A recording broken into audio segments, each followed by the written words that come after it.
Hello. Hello. So, andito po si Kuya Paul. And ito po si Mati.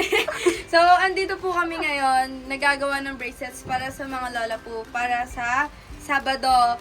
Kung magdadala po kami doon ng mga goods para po sa mga lolas ng onte. At kung sino pong gusto pa pong magbigay, Check nyo lang po yung account na to. yes.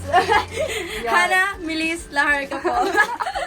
Yung mga gusto po pong mag-gift sa mga lolas, 20 lolas po sila nandun.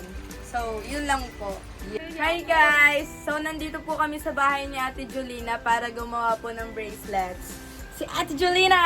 Yay! Ginawa namin po today, nagawa po kami ng bracelet. Pero, tingnan nyo naman po kung gano'n po kakalat, di ba? Ako po mag-uuwinan. Ilagay na lang po sa isang plastic yan. Nakagulo na po sila dito ngayon. Nag-aagawan ng letter. Ano? Ate, Yawan. the mineral. Ate, Pressy. Yawan. Ang dami ng bracelet niya. Ito yan. Cute! Ay, cute. Ay, oo nga, ang ganda. Yay! I-zoom natin yan. Wala, ay, pala talaga. Kita ba? Oo. Nagagawa sila ng bracelet. Hello po, kakatapos na po namin gumawa ng bracelet sa bahay ni Ate Jo.